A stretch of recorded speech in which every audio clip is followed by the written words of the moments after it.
tertúlia. Boa tarde a todos. Hoje é dia 4 de janeiro de 2016, segunda-feira. O número do verbete é 3.622. Ele tem 6 páginas, 47 elogias e 12 máximos. O título do verbete é Banalização dos Autotrafores, a especialidade traforologia. Quem redigiu o verbete é a nossa veterana Tatiana Lopes.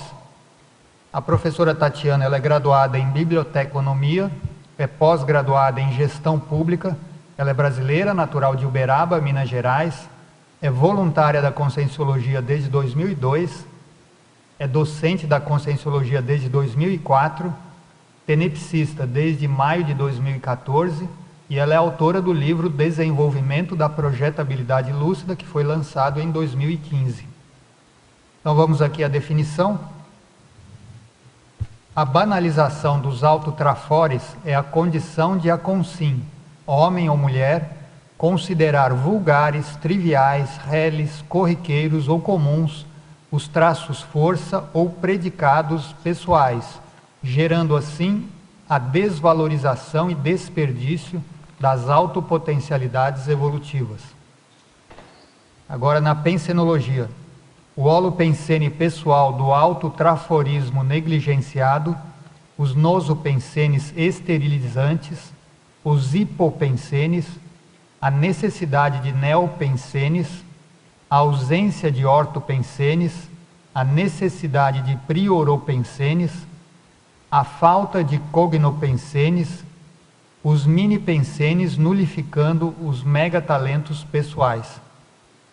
Agora na fatologia, a banalização dos autotrafores, a displicência quanto aos talentos pessoais, a minimização das próprias qualidades, o descaso quanto à autotraforologia, o menosprezo pela tendência traforista inata, a hipoacuidade quanto aos autotrafores, os indícios dos autotrafores despercebidos, o difícil considerado inconscientemente o melhor, a facilidade pessoal considerada desprezível, o ato de não considerar as autoconquistas, a aparente obviedade da manifestação traforista para a própria consciência, o ato de julgar ser trivial a manifestação de determinadas habilidades pessoais raras, o fato de os talentos pessoais serem tão naturais a ponto de a consim considerar comuns a todas as consciências. O fato de a consciência não conseguir deixar de manifestar os autotrafores mais desenvolvidos. Nós lemos só algumas linhas, na verdade aqui a fatologia tem 22 linhas, que é considerado o máximo dentro do verbete. Agora a parafatologia, a banalização dos paratrafores, a ausência de visão quanto aos aportes multiexistenciais, o auto e heterassédio cronicificado pela banalização dos autotrafores, a indiferença quanto às autopotencialidades parapsíquicas interassistenciais reconhecidas, podendo gerar megamelex, a desconexão com o curso intermissivo, a atitude anti-intermissiva, a postura anti-paraprocedência, o menosprezo aos investimentos realizados no curso intermissivo, o ato de esbanjar os conhecimentos auridos no curso intermissivo, a necessidade da autovivência do estado vibracional profilático, o auxílio dos amparadores na identificação dos talentos pessoais e alheios, o incremento do amparo extrafísico a partir da aplicação profícua dos autotrafores. Depois aqui na argumentologia nós temos o item causas, onde nós temos uma listagem com 9 possíveis causas da banalização dos autotrafores pelas consciências. E depois na página 5, no item consequências, temos uma listagem com 6 consequências da desvalorização dos autotrafores. E logo abaixo, na terapeuticologia, uma listagem com 3 ações visando a remissão da banalização dos autotrafores.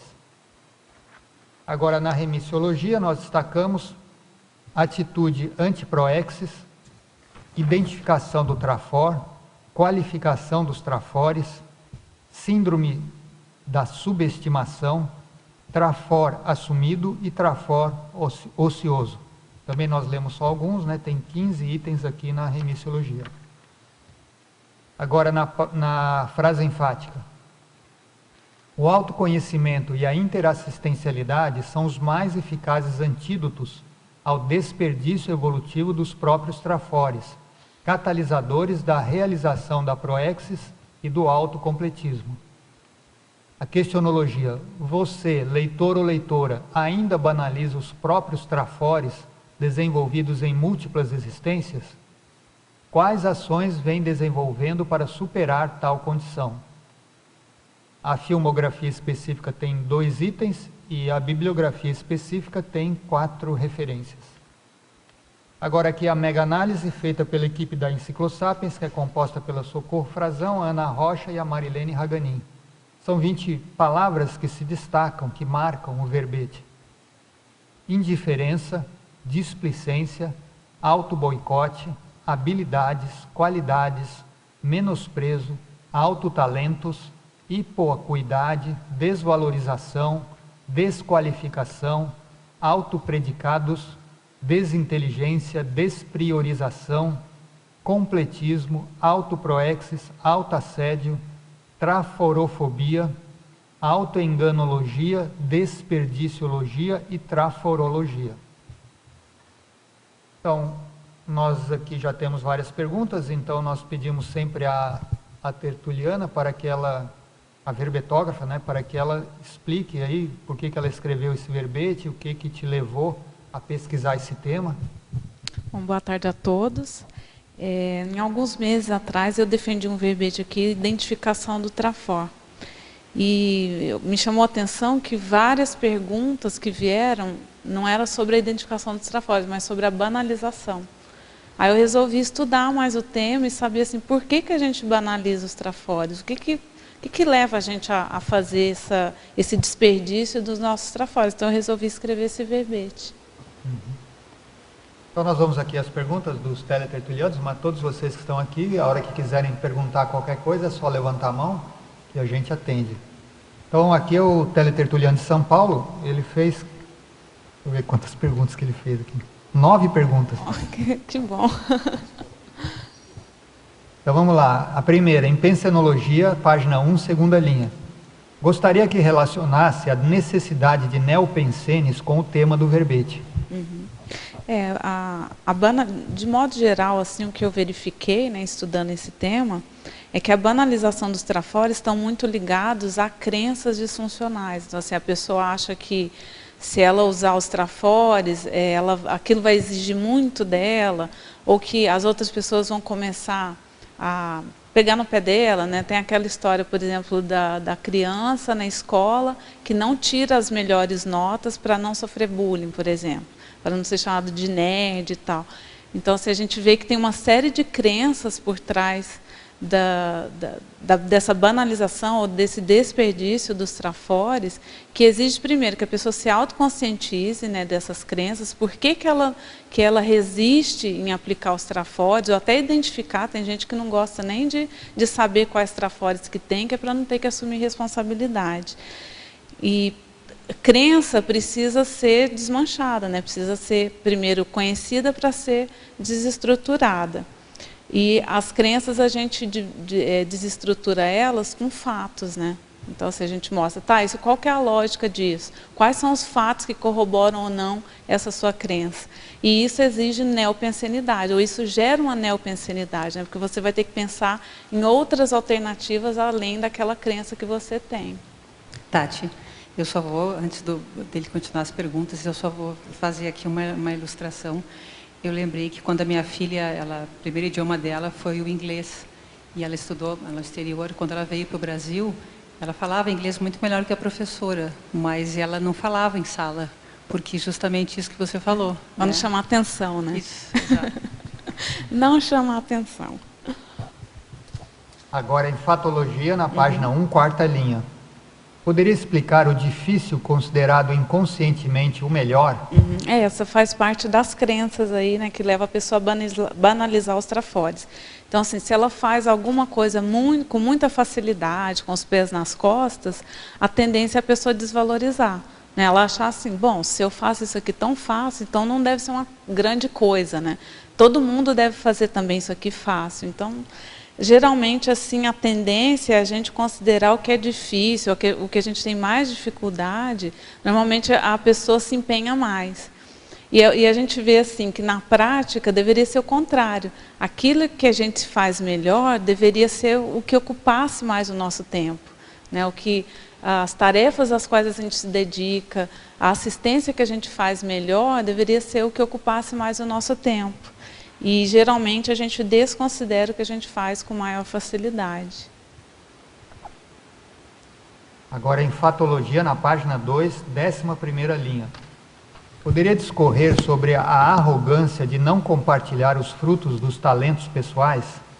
Eu considero que não compartilhar, né, ou seja, você não gerar produtos a partir dos seus talentos pessoais é um tipo de arrogância. Porque assim, você guarda aqueles talentos só para você. É como se fosse aquela pessoa milionária ou bilionária, né, que tem um monte de recursos, mas não ajuda ninguém com aqueles recursos. Né? Ela guarda só para ela, ou somente ela usufrui daqueles talentos. E principalmente para o intermissivista, né, que veio aqui mostrar exemplo, né, fazer assistência a partir dos seus trafores, é uma mega arrogância, é um menosprezo mesmo ao curso intermissivo que a pessoa teve.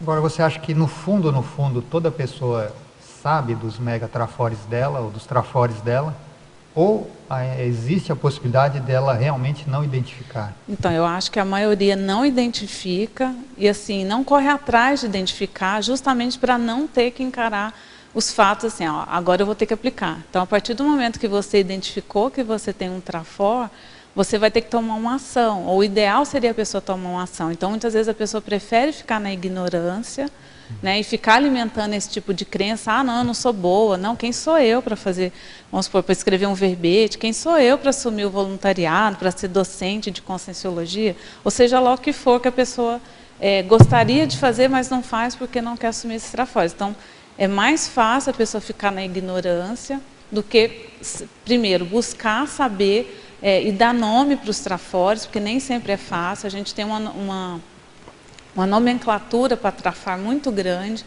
Para trafor a gente não tem, né, porque a gente ainda tem o hábito de dar muito valor para o trafar. Então, para trafar, a gente tem nome para todos os tipos de trafar, isso muito bem especificado. Para trafor, não tem. Então, assim, a gente precisa fazer um esforço realmente.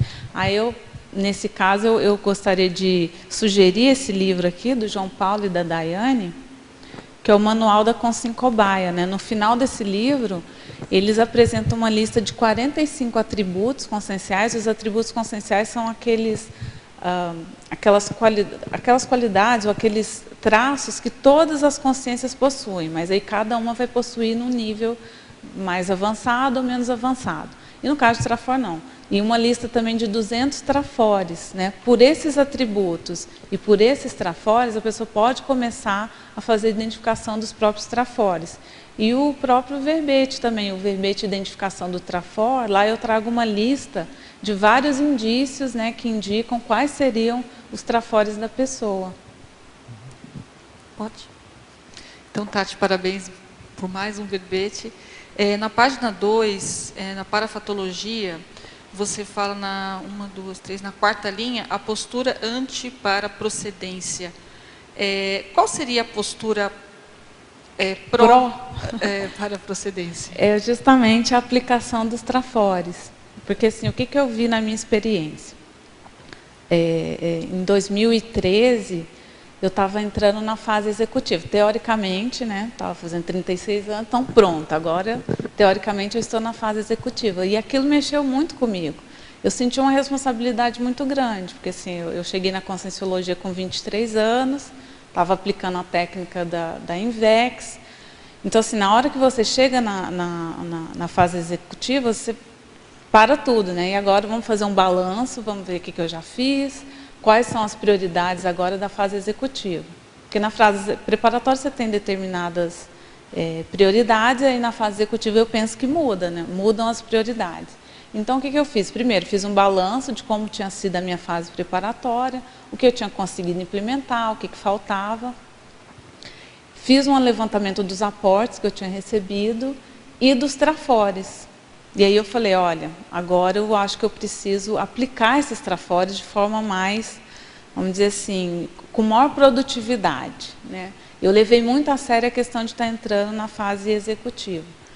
E comecei, de fato, a colocar em prática os meus trafores. Então, assim, reorganizei minha vida, minha agenda para aplicar esses trafores. E o que eu percebi? Que a partir desse momento, começou uma recuperação intensiva de cons do curso intermissivo. Ampliou muito, assim, a recuperação de cons. E eu percebi também que essa recuperação de cons aumentou a minha conexão com a minha paraprocedência. Eu não tinha tido experiência ainda de ter contato extrafísico com a paraprocedência.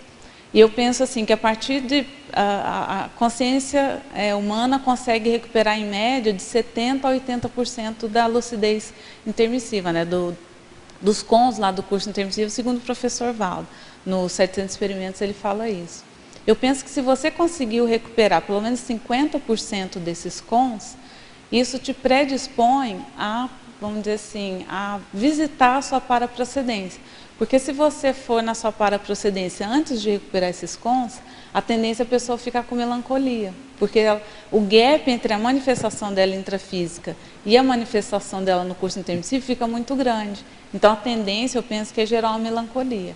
Então, se você consegue, pelo menos, manifestar aqui na vida humana, pelo menos 50% da lucidez que você tinha no curso intermissivo, isso te predispõe a visitar, a fazer visitas mais regulares ou mais próximas lá da paraprocedência. E isso intensifica ainda mais a recuperação de cons. Então, assim, é um círculo virtuoso. Então, quanto mais você aplica os trafores, mais você mantém essa conexão intermissiva e a conexão também com a paraprocedência. Perfeito. Quando essa questão de identificar o trafor, que há trafores que são evidentes, a pessoa sabe, todo mundo em volta dela também sabe, mas pode existir uma parcela de trafor que ela não percebeu que ela tem. Agora, existe uma banalização do trafor, pelo que eu entendo, seria quando... Pergunta, né? Estou perguntando. Quando a pessoa... É mais quando a pessoa sabe e não leva muito em conta. Parece, né? É bom para você estender isso. Então, Arlindo, eu acho assim, que é mais grave quando a pessoa já sabe quais são os trafores dela. Né? Mas o que não exime também é aquela pessoa que ainda não sabe, porque assim, se a pessoa não sabe, por que ela não fez uma autoconscienciometria, por que ela não fez uma autoinvestigação? Então, isso também é banalizar os trafores, né? Você não investigar quais são os seus talentos, também é banalização. Né? Mas assim, se a pessoa já identificou, até aí na exemplologia, na página 4, eu coloco, né, que a mini banalização dos trafores é o fato da consciência vulgar não reconhecer em si os autopotenciais latentes, que seriam aqueles trafores que não foram identificados. E a max banalização dos autotrafores é o fato de a consciência intermissivista não assumir e aplicar interassistencialmente os autopotenciais evolutivos manifestos. Ou seja, além dela ser intermissivista, né, por exemplo, se a pessoa admite que ela é intermissivista, isso já é um mega trafor, né? O fato dela ter frequentado um curso intermissivo. E se ela banaliza isso que já é latente, que já é manifesto, é mais grave ainda. Então, assim, tem as duas condições. Seria, talvez, aqueles trafores ligados ao complexes, talvez sejam... Que vão levar ela ao complexes, né? Parabéns pelo verbete. No página 4, você traz aqui, dentro de argumentologia, algumas causas. E aí se coloca em ordem alfabética, 9 possíveis causas, né? Aplicaria-se aqui dentro a autocorrupção, não? Porque eu vi que não foi listado, ou como é que você... Se isso está encaixado dentro de algum outro item desse aqui? Não, assim, especificamente, deixa eu ver, ausência de autocrítica, autoassédio.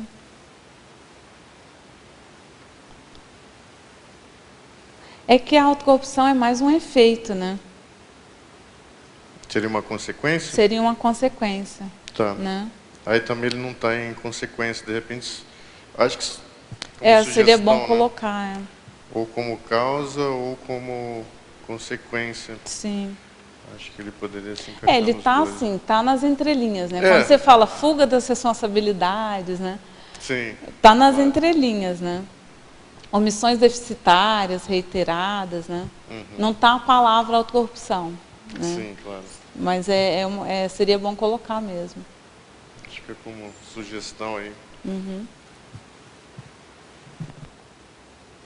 Bom, então, continuando aqui, a próxima pergunta seria uma que já foi feita, que é sobre a postura antiparaprocedência, que você acabou de falar. Agora, a próxima também tem a ver com isso. Ele pergunta em polinomiologia, na página 3, terceira linha.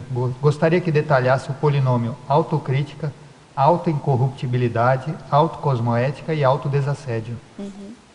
Essa daí seria o polinômio, assim, para a gente superar essa condição da banalização, né? Então, primeiro, a pessoa ter autocrítica, né? Então, ela verificar quais são os trafores que ela tem e quais são as crenças que ela tem para não aplicar aqueles trafores, né? Quais seriam as causas, no caso dela, porque ela não está aplicando esses trafores. A questão da autoincorruptibilidade, né, que até foi falado pelo Olegário, da pessoa, uma vez identificados os seus trafores, o ideal é que a pessoa coloque isso no seu cotidiano, né, no seu dia a dia. Então, assim, que a pessoa reorganize a agenda de forma que ela aplique todos os dias os seus trafores. E o ideal é que a gente aplique esses trafores interassistencialmente, né? Não só, porque às vezes a pessoa tem lá um monte de talento, mas ela só usa esses talentos para ganho pessoal. O ideal é a gente utilizar esses trafores na interassistência. A questão da autocosmoética, né? Então, assim, você qualificar os seus trafores e usar eles para fazer assistência, isso é cosmoético. Você banalizar os trafores é anticosmoético. E a questão do autodesassédio, né? Isso tudo gera autodesassédio, porque a gente fica em paz com a nossa consciência, que a gente está fazendo o melhor que a gente pode com as ferramentas que a gente tem. Agora aqui em Paradoxologia, na página 3, primeira linha. O que poderia falar sobre o paradoxo agenda cheia, despriorização evolutiva? Isso aqui é bem comum, né? A pessoa ela tem uma série de atividades, ela se insere em 1001 coisas, mas você vai ver assim, de fato, o que na agenda dela está priorizando a evolução ou está priorizando a proexis é muito pouco, né? Então, aquela pessoa super mega atarefada, mas você vai ver assim, quais são as tarefas dela que realmente são evolutivas, que realmente são interassistenciais, que realmente vão levar ela ao complexo, é muito pequeno. Ainda em Paradoxologia, na página 3, primeira linha, gostaria que exemplificasse o paradoxo do intermissivista com altas habilidades e baixo rendimento proexológico. Isso aqui talvez seja a principal consequência aí da pessoa banalizar os trafores, né? De modo geral, quem é intermissivista tem altas habilidades, né? No verbete qualificação de trafores, né, o professor Valdo lista lá uma série de trafores que só intermissivista tem. Então, por exemplo, o próprio fato da pessoa ter frequentado um curso intermissivo é porque ela já tem trafores. Para ela entrar no curso, primeiro, para ela entrar no curso intermissivo, é porque ela manifesta alguns trafores raros, né? Já manifesta altas habilidades.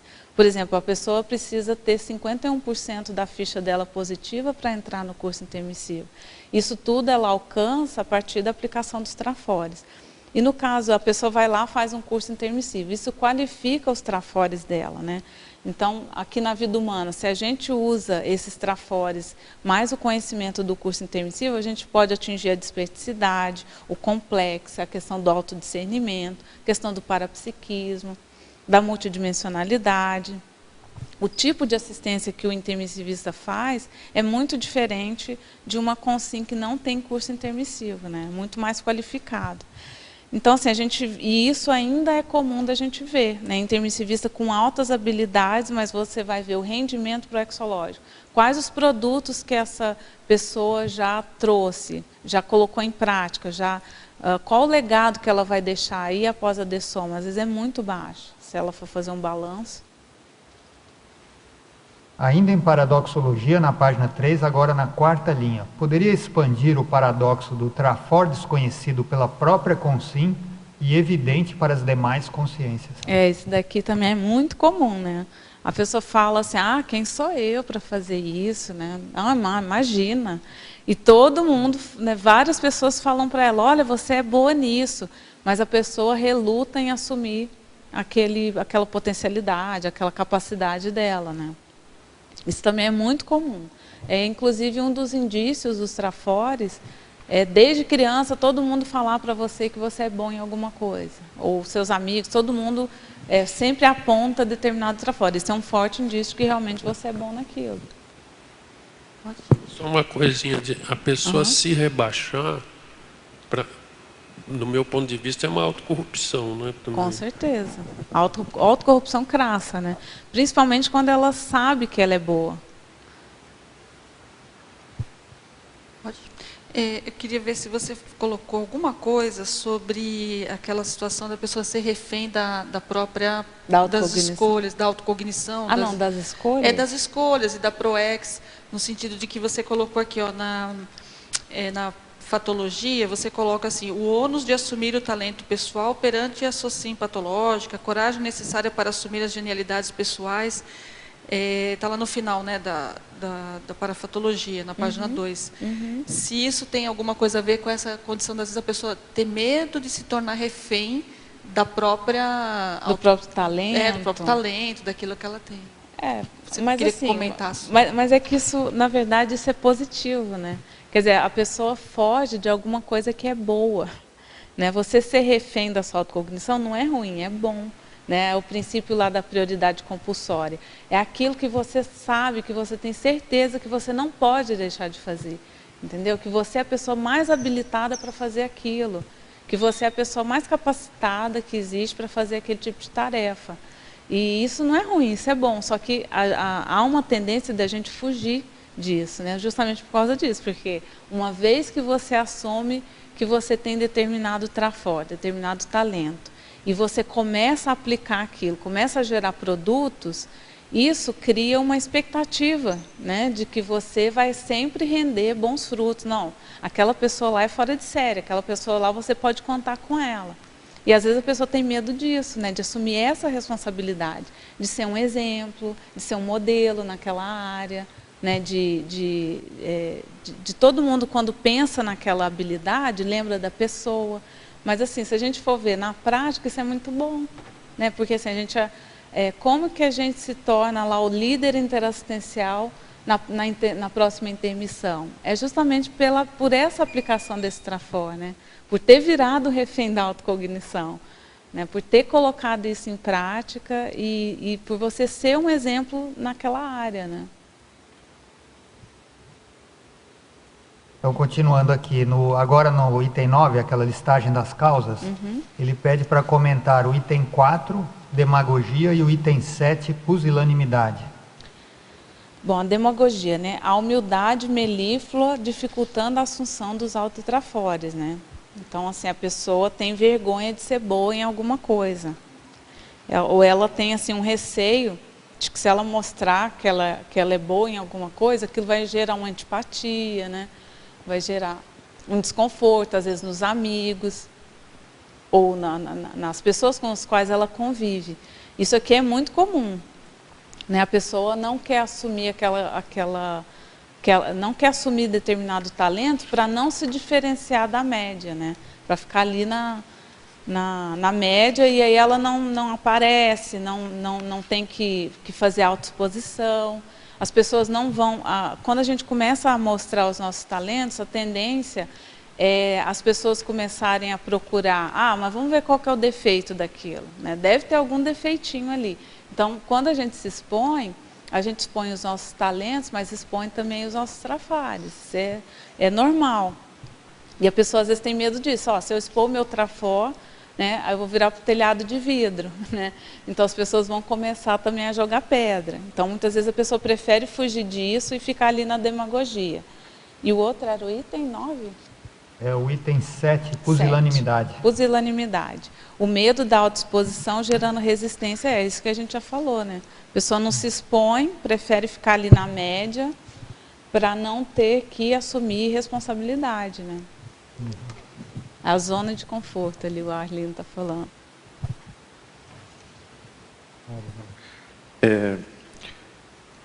Tem duas síndromes que eu não sei se cabe aqui, que eu acho que me veio assim, que parece que tem alguma coisa a ver. Uma é a síndrome do carneirinho e outra é a síndrome dos bastidores. É aquela pessoa que o carneirinho é aquele que baixa a cabeça e não assume a sua consciencialidade. E os bastidores é aquele que nunca quer estar na frente dos processos, né? Seja por alguma dificuldade, né? Então não sei se cabe aqui também.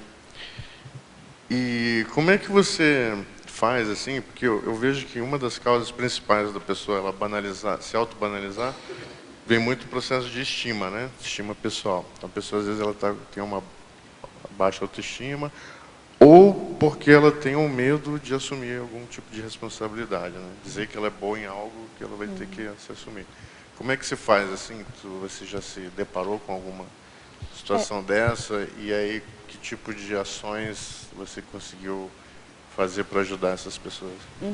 Eu vejo assim que a baixa autoestima, ela é na verdade um efeito da banalização.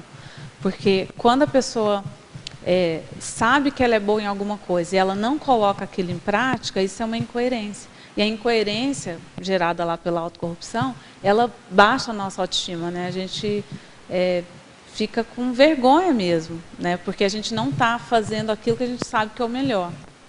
E no caso aí de assumir a responsabilidade, eu vejo que é uma das principais causas das pessoas não assumirem os seus talentos. Porque assim, quando a gente assume que a gente é bom em alguma coisa, né? No meu caso, por exemplo, lá quando eu fiz o levantamento dos trafores, eu vi assim que, por exemplo, vários aportes que eu recebi nessa vida foi na área da intelectualidade. E no meu voluntariado, eu voluntariei 6 anos na Editares. Então, assim, eu sou bibliotecária, né, de formação, então muito ligada ao conhecimento. Mas eu verifiquei o seguinte, que eu tinha muito conhecimento guardado e eu não estava distribuindo esse conhecimento. Então, assim, precisava colocar isso em prática de alguma forma. Eu vi que, no meu caso, a melhor forma de eu colocar isso, distribuir esse conhecimento todo que eu tinha acumulado em todos esses anos, era através da escrita contínua, né, de começar a produzir mais, a produzir em quantidade mesmo. Então, assim, eu comecei a correr atrás, comecei a colocar, ver assim, quais as atividades que eu poderia fazer no dia a dia para melhorar o meu nível de produtividade na escrita. Então, reorganizei meus horários, reorganizei meu voluntariado para aumentar essa produtividade. Se a pessoa faz isso, começa a priorizar os talentos dela no seu dia a dia, e o ideal é a gente usar isso no cotidiano, né? A gente colocar lá quantas horas por dia eu vou usar meus trafores. E isso, consequentemente, você começa a fazer assistência. Isso aumenta o seu nível de coerência pessoal, aumenta a sua autoestima, aumenta o seu nível, a sua sensação de estar realmente cumprindo a sua proexis, né? Porque a nossa proexis ela foi toda organizada, foi toda planejada em cima dos nossos trafores, né?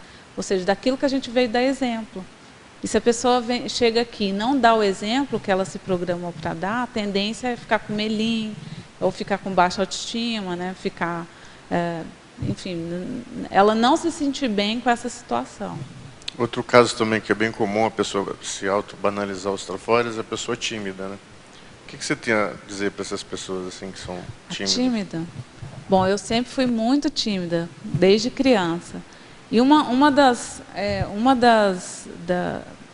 uma coisa assim que me ajudou a começar a me soltar mais, a me expor mais, era justamente assim, eu identifiquei os trafores que eu tinha, eu vi a quantidade de informação que eu tinha para expor, e o meu nível de autocoerência estava muito baixo, o meu nível de autenticidade estava baixo. Então eu quis aumentar o meu nível de autenticidade. E assim, não tem como você aumentar o seu nível de autenticidade sem você se expor, sem você se posicionar, né? Sem você se colocar. Então assim, eu fiz um desafio para mim, um desafio autoimposto. Não, eu vou começar a me expor, vou começar através do que eu dou conta de fazer, que é escrevendo, né? E quando você começa a usar os seus trafores, como aumenta o seu nível de autoconfiança, você também tem mais autoconfiança para fazer essa autoexposição. E você começa a ver os resultados também, que você está assistindo as pessoas. Então, assim, essa questão da timidez começa a ficar secundária. Tatiana, parabéns aí por mais esse verbete. Obrigada, Fábio. A minha pergunta, inicialmente, é que na bibliografia específica, que você cita o manual da Consim Cobaia, e eu queria que você falasse um pouco da sua vivência no Consim Cobaia, o quanto que isso te ajudou na superação dessa banalização, e no caso da timidez, o que te ajudou mais? Foi a docência, foi a apresentação de verbete? Como é que foi isso para você? Os verbetes me ajudaram bastante. O Consim Cobaia também ajudou, né? Eu ainda estou, né, no programa de autoconscienciometria, que ele dura alguns anos. Né? Ele dura 2 anos e meio. Então, assim, primeiro você faz lá os fundamentos, né, da conscienciometria, depois tem o Resim 1, que a gente responde o conscienciograma, e no Resim 2 é só Consim Cobaia. Então, assim, a gente desdramatiza essa questão de receber feedback, né, de receber heterocrítica. Para você aquilo se torna comum. A exposição nos verbetes também, porque assim, a gente recebe feedback na hora lá da revisão, a gente recebe feedback aqui do público, né, de quem está aqui assistindo a tertúlia. Então, assim, a gente desdramatiza essa questão de receber feedback. E eu vejo que a timidez está muito relacionada ao medo de crítica, né, ao medo de se expor, ao medo do ridículo, né? Então, assim, se você se coloca em situações em que você necessariamente vai receber críticas, isso vai desdramatizando e vai minimizando essa questão.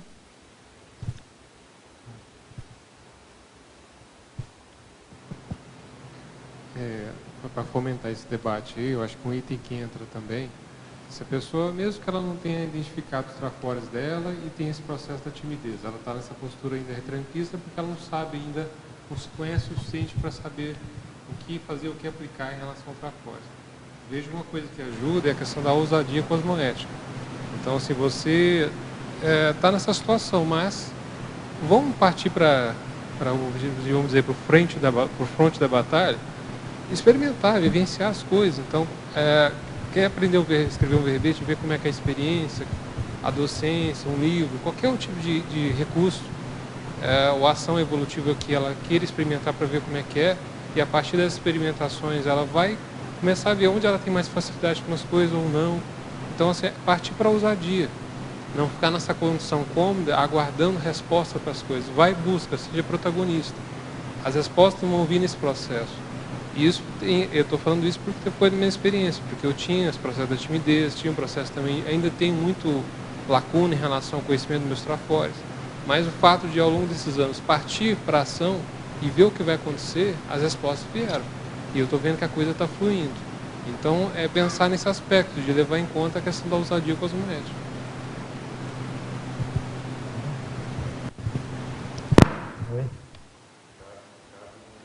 Cabe um verbete, ousadia cosmoética, né? Interessante. Então vamos lá, agora pergunta de São Mateus do Sul, aqui do Paraná. Em Fatologia, página 1, 4ª linha. Pode falar mais sobre a facilidade pessoal considerada desprezível? Isso é bem comum, né? Aquilo que a pessoa faz com muita facilidade, faz com os pés nas costas, a tendência é a pessoa, primeiro, achar que aquilo não é nada demais porque ela faz aquilo com facilidade. E a tendência também é achar que todo mundo faz aquilo com facilidade, assim, achar que aquilo é uma coisa comum. né? Então, isso daqui é um tipo de crença, né, disfuncional. O que a gente esquece é que aquela facilidade pessoal que você tem hoje, né, se você faz alguma coisa com muita facilidade hoje, foram múltiplas vidas você desenvolvendo aquele talento, né? Ou seja, você suou sangue para conseguir aquela facilidade. E é por isso que a gente não pode banalizar, né? Se hoje você faz alguma coisa muito fácil, você teve que trabalhar demais para conseguir aquela facilidade. Agora, em Principiologia, na página 2, segunda linha, o princípio espúrio do autocomodismo. Né? A tendência é a pessoa que banaliza os trafores ficar lá no autocomodismo. Ela não quer usar, não quer se colocar em situações em que ela vai ter que assumir uma responsabilidade, em que ela vai ter que assumir uma liderança, né? Ela não quer se colocar em situações em que ela pode aparecer mais do que os outros, pode se destacar mais do que as outras pessoas. A tendência é a pessoa querer ficar na mediocridade. Agora uma pergunta de Niterói. A teletertuliana é a Érica, que também é uma teletertuliana assídua e uma consciencióloga também bastante estudiosa. Então ela pergunta, Parafatologia, página 2, segunda linha. Poderia aprofundar a indiferença quanto às autopotencialidades parapsíquicas interassistenciais reconhecidas, podendo gerar megamelex? Principalmente aqui aos talentos parapsíquicos, né, que a gente pode usar eles interassistencialmente, e principalmente se a pessoa reconhecer que ela tem esses talentos, né? Se ela não usa isso para fazer assistência, a tendência é isso virar uma megamelex. Por quê? O curso intermissivo, né, a nossa ProEx, ela foi toda fundamentada nesses talentos. Foi toda planejada em cima desses talentos, né? Você veio aqui para aplicar esses trafores, para usar eles interassistencialmente e para qualificar, porque assim, muitas vezes no passado, a pessoa que hoje tem um parapsiquismo mais desenvolvido, no passado a tendência é a gente ter utilizado esse trafor de uma maneira patológica, anticosmoética. E a qualificação dos trafores é hoje a gente usar esses mesmos talentos de uma maneira cosmoética, interassistencial. Então, assim, se a pessoa vem aqui e não utiliza, ou seja, ela não faz o que ela se planejou para fazer, a tendência é ela ficar depois com uma megamelex. Agora outra pergunta daqui do Paraná, cidade de São Mateus do Sul. Você poderia nos dar algumas dicas de como identificar trafores ociosos? A primeira coisa é a pessoa identificar os trafores no geral, né? Para depois ela ver assim, desses trafores que eu tenho, quais são os que estão ociosos? Ou seja, quais desses eu não estou utilizando? Então, assim, lá no verbete de identificação do trafor, eu coloco 11 indícios, né, 11 indicadores aí que ajudaria a pessoa a identificar esses trafores. Então, por exemplo, facilidade de aprendizagem,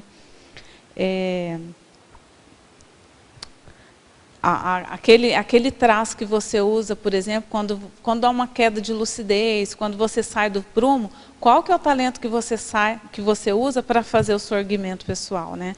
As autodileções, então assim, aquilo que você mais gosta de fazer, geralmente está relacionado ao trafor, a autossatisfação, né? A sensação de bem-estar, de satisfação íntima quando você faz determinada atividade, o nível de concentração. A tendência é que quando a gente tem um talento e a gente faz atividades ligadas àquele talento, a gente fique mais concentrado.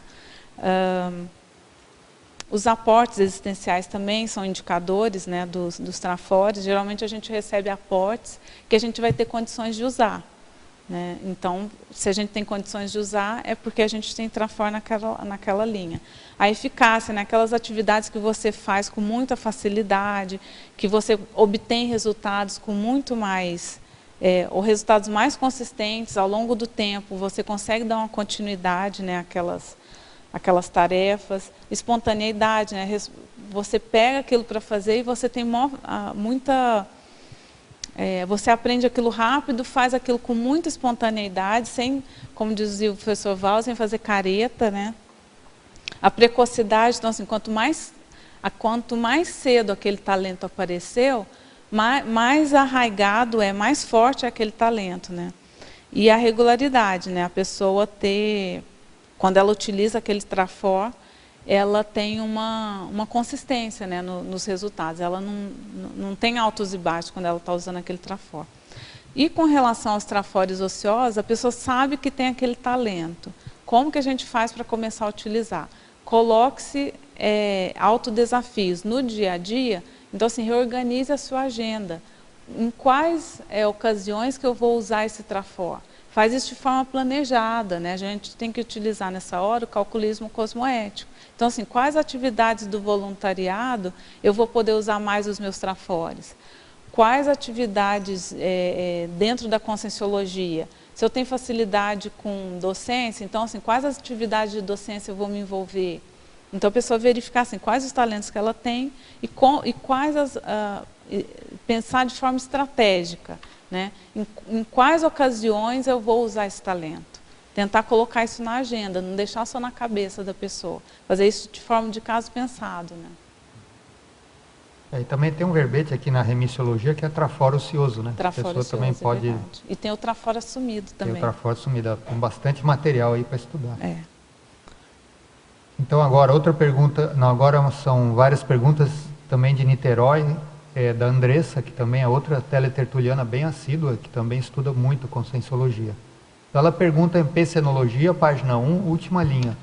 Poderia exemplificar alguns dos mini-pensenes nulificando os megatalentos pessoais? Esses mini-pensenes aí é o famoso pensar pequeno. A pessoa que está banalizando os trafores, normalmente ela pensa muito pequeno. Então, ela só pensa no que é agora, ela não pensa mais a longo prazo, que é a questão do imediatismo, né? A pessoa pensa só intrafisicamente, assim, ela não pensa como que ela pode usar aquele talento multidimensionalmente. Pensa só em si mesmo, não pensa assim, como que eu posso usar esses trafores que eu tenho para ajudar as pessoas, né? Falta também curiosidade, iniciativa. Então, assim, tudo que é pensar pequenininho é o mini-pensene, né? E ele, de fato, ele nulifica os megatalentos. Porque, assim, ele não deixa a pessoa manifestar aquilo que ela tem de melhor. A própria baixa autoestima é um mini-pensene que nulifica, né, os megatalentos. Que é retroalimentado, né?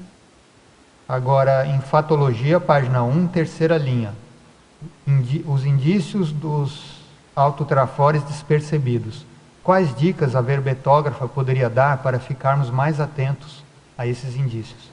Aí eu vou indicar de novo, né, o verbete identificação do trafor, né? Lá a gente coloca 11 indicadores, né? Eu já citei todos aqui na última pergunta. Então, assim, verificar todos esses indícios de quais talentos ela tem. Então, o que ela tem mais facilidade, o que ela precocemente já conseguia dar conta, que ela via que as outras crianças não davam conta de fazer, e ela fazia com muita facilidade. Também a pessoa verificar, por exemplo, alguma coisa que ela fazia que não era do habitué ali da família, né? Por exemplo, a minha família, eu nasci numa família muito simples, meus pais não têm escolaridade, mas desde criança eu sempre estava com o livro na mão. Então, assim, eu não tive um incentivo para leitura nem nada, mas eu estava sempre lendo, eu estava sempre querendo aprender coisas novas. Então, assim, eu tinha um nível de autodidatismo muito fora do comum, né, para o meio que eu vivia. Então, a pessoa identificar assim, quais aqueles talentos que são seus, não são assim, do seu, não foram incutidos em você, né, não foram incentivados, mas mesmo assim você manifestava. Agora, em Fatologia, página 2, na sexta linha. Poderia ampliar a estratégia de adaptação através da mediocridade? Esse é um dos principais, vamos dizer assim, indicadores que a pessoa está banalizando os trafores, né? A pessoa tenta se nulificar, assim, tenta ficar ali na média, né? A pessoa não quer aparecer muito, né? Eu lembro quando eu era criança, eu tinha muita facilidade de estudar, tinha muita facilidade na escola, mas eu não gostava de tirar notas boas, não. Eu tirava nota média, né? Justamente para não ter que aparecer muito. Então, assim, eu tinha essa tendência, assim, de sempre querer ficar no mediano ali, para não chamar muita atenção. E, geralmente, essa é uma estratégia de adaptação. Então, essa pessoa não quer assumir os talentos dela, não quer fazer o que ela faz de melhor, justamente para não chamar atenção, para não sofrer retaliação, que ela acha que ela vai sofrer retaliação, né? A pessoa acha que se ela assumir os trafores dela... E, de fato, assim, se você começa a assumir os seus trafores, a tendência é você virar o telhado de vidro, né? As pessoas começam a querer apontar os defeitos, querer mostrar o que você não tem de melhor. Ou, às vezes, também começa a ficar com inveja, ou começam até a criticar mesmo. Às vezes, assim, eu já recebi várias críticas de talentos que eu tenho. Então, assim, aí a gente não sabe se aquilo está incomodando a pessoa, né? Ou se, sei lá, por que a pessoa... Eu já recebi muitas críticas por causa de talentos que eu tenho, né? E quanto mais eu comecei a mostrar os trafores, mais heterocrítica eu recebia. Então, assim, também a gente desdramatizar essa questão, né? Entender a condição da pessoa que está te criticando, desejar o melhor para ela, mas, assim, fazer o que você acha que é o melhor para você. Dentro desse esquema, e se fosse, por exemplo, não o contrário, mas se houvesse estímulo para, como no meu caso, havia concorrência para tirar as melhores notas, porque a gente ganhava prêmios. Então aí era um estímulo, mas então cada um se virava, então era uma disputa sempre, hora um, hora outro, né? Eu me lembro até que eu ganhei uma vez uma bola, fiquei todo satisfeito por ter, isso lá no primário, por ter tirado notas boas. Então, por exemplo, pode haver então o caso de estímulo, se tiver o ideal, né? Que aí eu acho que é o ideal mesmo. Não, né? claro, se que aí obriga os outros a acompanhar, a se mexer. Uhum. Mas sempre, mas mesmo assim, os que ficam para trás sempre são desconsiderados, até gozados, né? Mas é a coisa da convivência. Da convivência, faz parte da convivência. O ideal é que a gente não precisasse, assim, viver em função da opinião alheia, né? O ideal é a gente fazer aquilo que a gente acha que é o melhor, sem precisar, né? Até desde criança, assim, para mim, se nessa vida eu conseguir usar meus trafores de forma interassistencial e diminuir bastante essa questão da preocupação com a opinião pública, com a necessidade de reconhecimento, porque eu vejo que no meu caso isso que me atrapalhou bastante, assumir os trafores. Então, assim, e foi o contrário que aconteceu. Quando eu comecei a assumir mais os meus trafores, aumentou minha autoconfiança e eu comecei a diminuir essa necessidade de atender à expectativa alheia, né? Então, assim, na verdade é o contrário. E a pessoa acha, não, que ela sempre vai ter que ficar atendendo às expectativas dos outros, mas a gente não precisa disso. Né? Se a gente se torna mais autossuficiente, ganha maior autonomia, diminui essa necessidade de heterorreconhecimento. Aproveitando aqui na patologia da página 2, na 6ª linha de baixo para cima, você usa aqui a desinteligência antievolutiva. Eu aprendi que 2 negativos formam um positivo. Ah, é?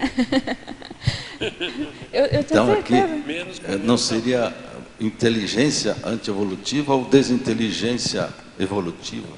Explica isso melhor. Então, eu tinha certeza que o Elcard ia perguntar essa. Eu sei que eu fiz em sua homenagem, Elcard. Então, mas eu coloquei o desinteligência antievolutiva justamente para chamar a atenção. Ó, você tá, porque para brincar até com a questão da inteligência evolutiva, né? Porque assim, a pessoa está sendo desinteligente e está sendo antievolutiva. Então é 2 vezes negativo. Duas vezes patológico. Tá explicado. Só uma coisa, você colocou que lá durante os seus estudos na escola, lá você se colocava numa posição mediana, mas tudo bem, mas hoje você acha isso certo? Ou... Ah, não, eu acho que estava errado. Está errado. Ah, bom, tinha que dar o exemplo, né? Eu também acho errado.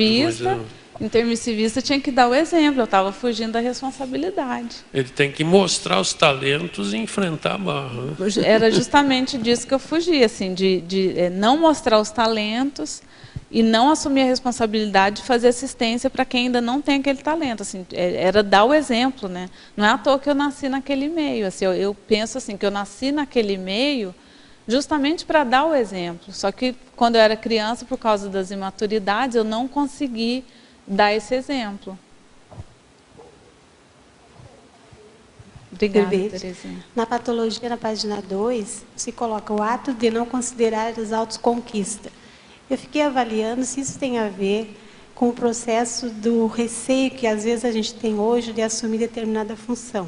Se poderia estar linkado, né, com essa questão de não valorização. Porque eu, por exemplo, trabalhei 30 anos no hospital e nunca valorizei meu trabalho lá. Somente depois que eu saí, é que hoje eu percebo o quanto eu fiz assistência, quantas coisas eu fiz que eu realmente deveria ter valorizado naquela época e não consegui valorizar, não vi como valor, né? Então eu fiquei avaliando, porque às vezes eu hoje mesmo não assumo determinadas coisas que eu deveria ainda já estar fazendo, né? Assim, em matéria de trabalho, de voluntariado, mas assim, de uma forma eu fico meio que escondida, né? Então eu queria que tu falasse a respeito disso, qual é o processo que está aí, né? Qual é essa questão, porque me parece que existe uma espécie de medo aí, sabe? Pelo menos eu que identifiquei. Aí a gente vê a importância de fazer balanço, né? Então, por exemplo, você conseguiu ver as suas autoconquistas quando você fez esse balanço, né? E esse é o primeiro passo, né? Que é identificar as autoconquistas. A gente identificando as nossas autoconquistas, a gente identifica os nossos trafores. Mas identificar os trafores é só o primeiro passo, né? O segundo passo é a gente colocar aquilo em prática interassistencialmente. Então, assim, a gente vê assim, quais atividades eu vou me envolver dentro da conscienciologia que eu vou utilizar mais os meus trafores. Outra coisa também que eu vejo que ajuda bastante é você fazer uma convergência de atividades, né? Então, por exemplo, a pessoa é boa na área da saúde. Então, assim, ela se envolver em várias atividades que envolvam o processo da saúde.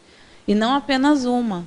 Então, assim, se ela for escrever, escreva sobre saúde. Eu estou dando um exemplo, né? Não estou dizendo que é o seu caso. Mas, por exemplo, a pessoa descobriu que o talento dela é com o processo de saúde. Escreva sobre saúde. Se envolva com atividades que mexam com a saúde dos voluntários, né? Se envolva com ICs que trabalhem com a questão da saúde. Então, assim, fazer uma convergência de atividades que possam trabalhar com aquele mesmo talento, né? Isso potencializa a nossa ação e a gente começa a ver os resultados, os frutos. Então, assim, o ideal é a pessoa fazer aquela avaliação a cada 6 meses. Então, assim, você estabeleceu que você vai usar esse seu talento em tais e tais atividades. E você começa a colocar aquilo em prática. Depois de 6 meses, você volta e reavalia aqueles 6 meses. Aumentou a sua produtividade?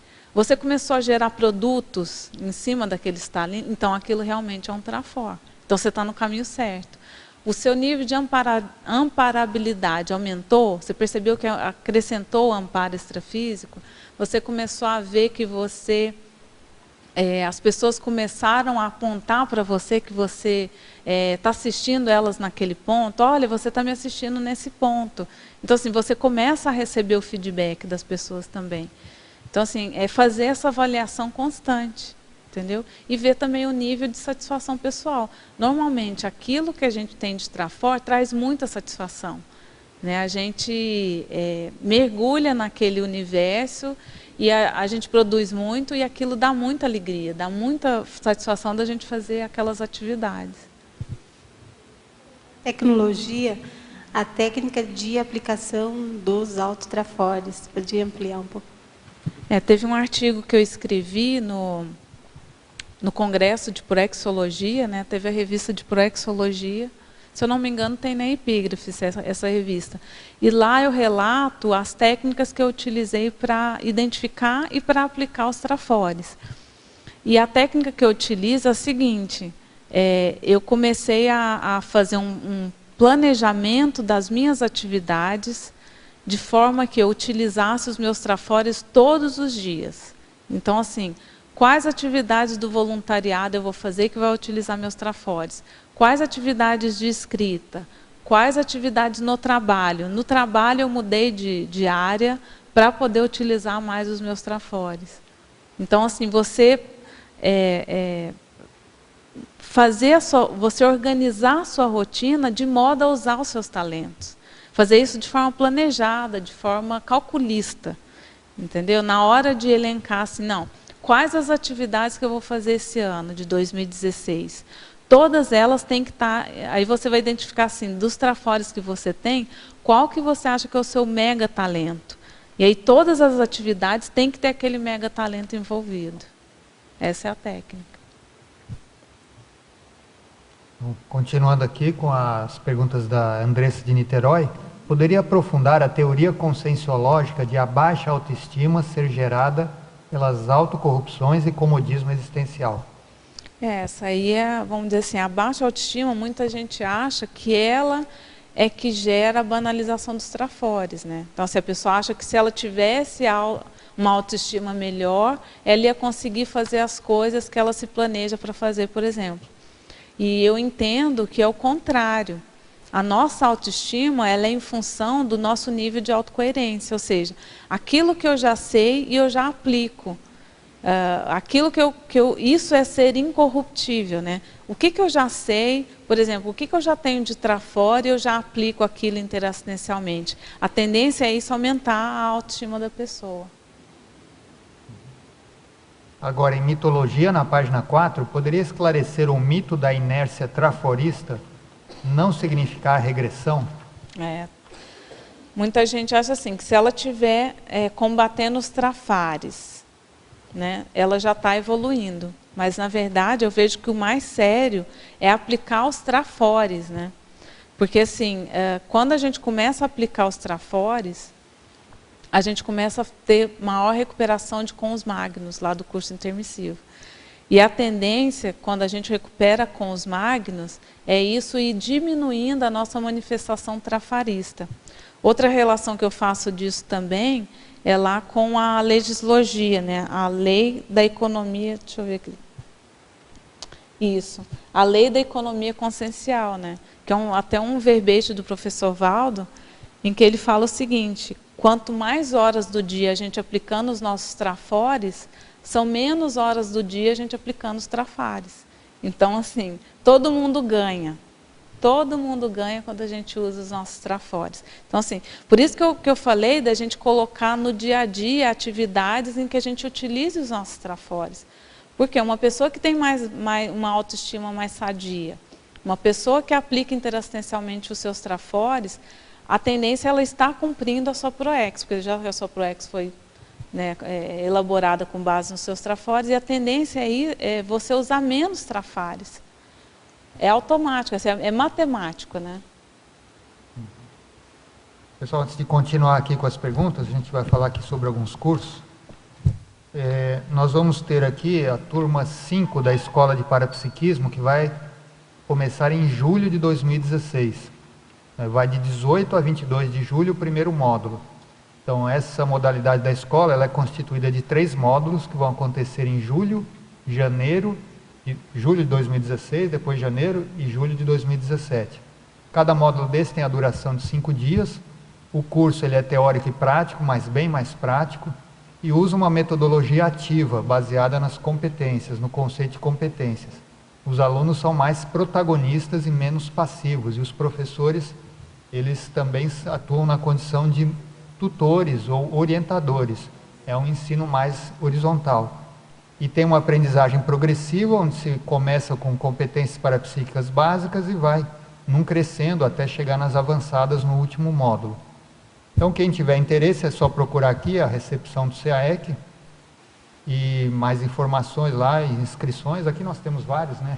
Alunos, depois se vocês quiserem dar algum depoimento sobre a Escola de Parapsiquismo, também seria bom. Nós temos agora aqui o curso Lucidez Retrocognitiva, que vai acontecer nos dias 9 e 10 de janeiro, ou seja, no próximo final de semana. É um curso inédito, vai ser com o professor Pedro Fernandes, Michele Pontes e Daiane Roça. Também vamos ter, esse curso é da Consecutivos, né? As informações podem ser pelo telefone da Consecutivos, também na recepção do CAEC, 3525-2652, e na Consecutivos no site da Consecutivos, que é consecutivos.com.br. Também da Consecutivos, nós vamos ter o 3º Fórum Internacional de Seriexologia, onde a professora Thelma Crespo vai apresentar a personalidade consecutiva que ela está estudando, está pesquisando, e vamos ter várias atividades aqui, inclusive um chá inglês retrocognitivo, que vai ser o 2º experimento retrocognitivo grupal da CCCI, no dia 21 de abril, que é um feriado. Não dá para todo mundo viajar aqui. Vai ser dia 21 a 28 de abril, é isso mesmo. Depois vamos ter o curso Reciclagem das Posturas Monárquicas, vai ser 19, 20 e 21 de fevereiro. Ele é um curso regular que acontece todo ano, e nesse ano o tema vai ser Intelectuais nas Cortes. Então, tem muitos professores, muitas atividades aqui. Também é do CAE, que é só... Vai ser no Hotel Mabu, mas as informações são obtidas aqui no CAEC, telefone 3525-2652. Vamos ter o balanço existencial nos dias 6 a 9 de fevereiro deste ano, e a 12ª semana da Max Proex e o 14º balanço existencial. A semana da Max Proex é anterior, é de 6 a 14 de fevereiro. Inclui o balanço existencial. Esse é um curso da Apex, as informações no site da Apex, apexinternacional.org/agenda. Também aqui no CAEC você pode obter informações. E o curso Como Fazer Dicionários, Introdução à Dicionarística Aplicada, o curso do Holociclo aqui de Foz do Iguaçu, vai ocorrer nos dias 23 a 24 de janeiro, das 15 às 19h30. Também informações aqui no próprio telefone do CAE, que é feito pelo Colégio Invisível da Dicionariologia Conscienciológica e do CINEL. Então vamos continuar aqui com as... você quer a mim, só aproveitando a deixa que você deu, porque eu sou aluno da Escola do Parapsiquismo, e falando um pouco assim da minha experiência, realmente tem sido um curso divisor de águas na minha vivência. Esse curso finaliza agora, essa semana, né? São 3 módulos. A primeira foi em janeiro do ano passado, teve um 2º módulo em julho e o 3º agora. E assim, o curso realmente me ajudou muito na questão do desenvolvimento do parapsiquismo, a partir aí de muitas práticas energéticas sistematizadas, né? A gente passa a incorporar na nossa rotina diária assim, uma série de práticas energéticas que realmente otimizam bastante aí o parapsiquismo. E na minha experiência, várias decorrências muito positivas aconteceram a partir desse curso. Entre elas, a assunção da docência, de uma coordenação numa IC, mudança de residência, enfim. Então, realmente tem sido uma experiência muito bacana. E aproveitando aqui, fazendo uma pergunta para a Tatiana, você escreve muito sobre projetabilidade, né? E você fala que você começou do zero até alcançar o patamar que você tem hoje, já de uma projetabilidade bastante lúcida. E aproveitando aqui o tema do verbete, queria que você falasse um pouco aí nas suas projeções, como é que é essa vivência dos trafores, dos trafares no extrafísico. É uma coisa séria assim no desenvolvimento da projetabilidade, a pessoa começar a identificar os talentos dela parapsíquicos, porque quando a gente está fora do corpo, isso fica mais claro, né? Então, assim, por exemplo, a pessoa pode ter facilidade com psicometria ou com a telepatia, né, a clarividência. Então, esses talentos, eles ficam mais aflorados quando você está fora do corpo. E aí fica mais fácil de você identificar assim, qual que é aquele talento que você tem, aquele talento parapsíquico que você tem mais desenvolvido. A própria projetabilidade também é, né? E um trafor que eu tinha, que eu utilizei para desenvolver a projetabilidade, foram alguns, né, na verdade. Mas o primeiro deles que mais me chamou a atenção foi a questão da energossomática. Né? Quando eu comecei a aplicar o estado vibracional, eu sentia o estado vibracional, eu levava muito a sério a questão do trabalho com as energias, né, desde o início. Então, assim, o meu link com o extrafísico foi a partir do desenvolvimento das bioenergias. Foi isso que despertou meu parapsiquismo. Então, assim, muitas vezes, quando você vai tomar uma ação, muitas vezes você descobre talentos que estão ali meio desconhecidos ou escondidos, né? Então, por exemplo, eu não sabia que eu tinha facilidade com a energossomática. Eu descobri a partir do momento que eu comecei a fazer EV. Aí você começa a sair do corpo, você começa a descobrir, o que eu tenho mais facilidade? Eu tenho mais facilidade com telepatia? No meu caso, eu tinha bastante facilidade com telepatia, né? Telepatia com os amparadores. Mas, assim, o mais importante, outra coisa que eu usei também bastante para desenvolver a projetabilidade era a questão da autodeterminação. Assim, se eu me proponho a fazer uma coisa, eu faço, assim, eu não faço corpo mole. Né? Então, assim, você usar os seus talentos para desenvolver uma habilidade que você não tem, um trafal, né? Um traço que você ainda não tem e que, no meu caso, eu via como primordial para eu cumprir a minha ProEx, que eu tinha que desenvolver a projetabilidade lúcida. Assim, para mim era a situação sine qua non. Eu tinha essa lucidez, né, de que eu tinha que desenvolver a projetabilidade para fazer o que eu vim fazer. Mas no caso aí seria que você não tinha nada e é um trafal, né? Uhum. Mas também há o caso, comigo aconteceu, acho que com você também, não sei, que você tem outra forma, você não identifica. Quando você atua na prática, na experiência, aquilo flui também, não sei se... Não, isso também, Arlindo. Assim, por isso que eu acho muito importante a gente se propor a experimentar várias atividades diferentes. Porque, às vezes, a gente não sabe que a gente tem aquele talento. Por exemplo, eu não manifestava uma predisposição para a escrita desde criança. Assim, não era uma coisa, assim, vamos dizer assim, uma predisposição natural que eu tinha para a escrita. Mas, a partir do momento que eu comecei a escrever, eu vi que eu tinha muita facilidade de fazer isso. Então, assim, tem também trafores que, às vezes, a gente precisa recuperar cons para que ele se manifeste, né? Que eu acho que está dentro da linha aí do que você está falando. Você queria perguntar? Uhum. Aqui na fatuística, patologia, a banalização dos autotrafores. Eu vi quando eu cheguei um pouco atrasada, você estava falando que seria anticosmoético você não reconhecer os seus próprios trafores. Aí a minha pergunta é o seguinte: que relação teria a banalização dos autotrafores com o código grupal de cosmoética relacionado ao comportamento nosográfico de desqualificar também os trafores alheios? Tem total relação, né? Normalmente, assim, como que a gente sabe se uma pessoa tem uma autoestima sadia ou uma autoestima mais doentia? Quando ela vê mais trafar do que trafor nas pessoas. A tendência da pessoa que tem uma autoestima mais sadia é ver mais trafor, ela ser mais traforista. E a pessoa que tem uma autoestima mais patológica, a tendência ela ser mais trafarista, né? Então, assim, se a pessoa não identifica, não utiliza os trafores dela, a tendência ela também não identificar trafor nos outros. Ela acha que as pessoas também só têm trafar, né? Essa é a tendência. Por isso que ela é anticosmoética, né? Porque assim, você não faz uso dos seus trafores e ainda só aponta trafar nos outros. Bem, você ficou meio pensativo? Quer fazer outra pergunta? Não sei se ficou claro. A argumentologia relacionado ao item 4, demagogia.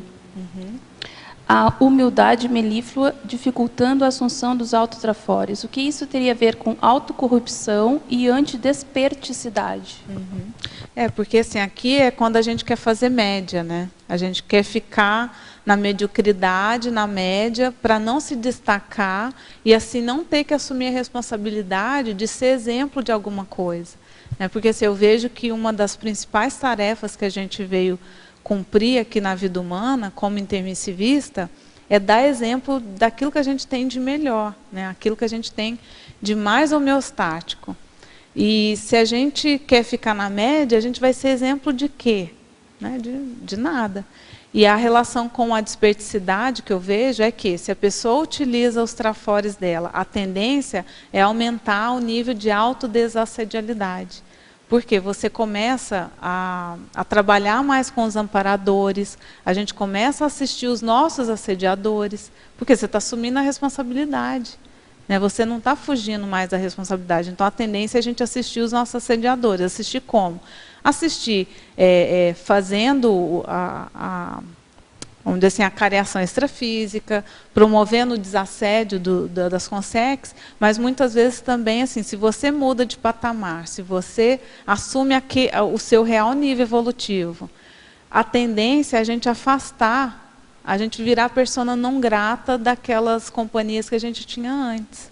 Então, isso, por si só, já promove um autodesassédio. E, ao mesmo tempo que você serve de exemplo para aqueles seus assediadores. E a gente aumenta também, para mim o mais sério é isso, a gente aumenta a convivência com os amparadores. Né? Se você assume os seus trafores e você começa a fazer assistência a partir dos seus trafores, a tendência é você trabalhar mais tete a tete ali com os amparadores no dia a dia. E aí você vai ver a postura deles também. Geralmente o amparador tem uma postura super traforista. Eles veem aquilo que a gente tem de melhor para oferecer. Eles não ficam apontando o trafar da gente. Ou quando apontam um trafar, é porque aquele trafar está dificultando você de aplicar um trafor. Então, assim, olha o seu nível. Né? Normalmente, o que eu ouço dos amparadores é assim, olha o seu nível. Né?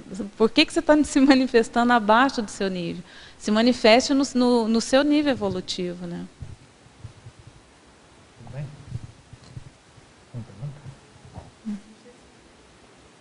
Falou sobre a questão do trafarismo, o item 9, que não só a pessoa tem essa visão trafarista dela, mas ela enxerga todo mundo assim, né? Eu não sei se você comentou sobre isso. Não comentei, mas por isso que chama mundo de evidência, né? A visão de mundo dela é trafarista, e ela vê trafar em tudo, não é só nas pessoas, é nas situações. Ela entra no ambiente, a primeira coisa que ela vê, o que está errado naquele ambiente. Então, assim, a criticidade, ela é muito boa, mas se a pessoa enxerga só o problema, não enxerga soluções, então, assim, tá, ok, aquela pessoa tem esse trafar, mas o que ela tem que é fora de série? E a gente puxar a pessoa a partir do que ela tem de fora de série, entendeu? E ajudar a pessoa a aplicar aqueles trafores dela. E, normalmente, a pessoa que tem um mundo de evidência trafarista não consegue fazer isso.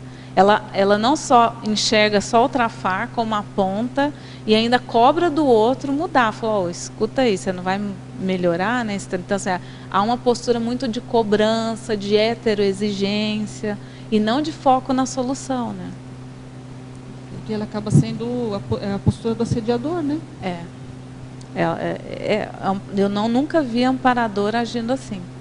Na minha experiência, geralmente o assediador é que fica apontando, né, o trafar da gente. Ele até ajuda a gente por causa disso.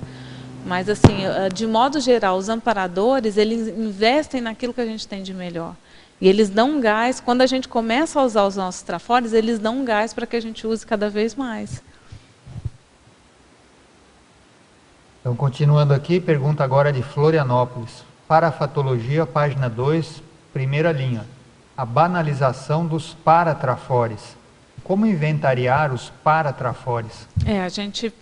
Uma das maneiras assim, que eu vejo que é mais prática da gente inventariar os paratrafores é através do trabalho com as energias. Então, se a pessoa começar a fazer o estado vibracional mais vezes por dia, levar isso mais a sério. Quando a gente começa a fazer, a trabalhar, né, as nossas energias, a tendência é os nossos trafores parapsíquicos começarem a aparecer, começarem a aflorar. A gente começa a ter uma soltura energossomática maior e a gente começa a ter assim, várias experiências parapsíquicas. O ideal é a pessoa registrar e depois de um certo tempo ela verificar quais são as vivências parapsíquicas que mais ocorrem comigo. Né?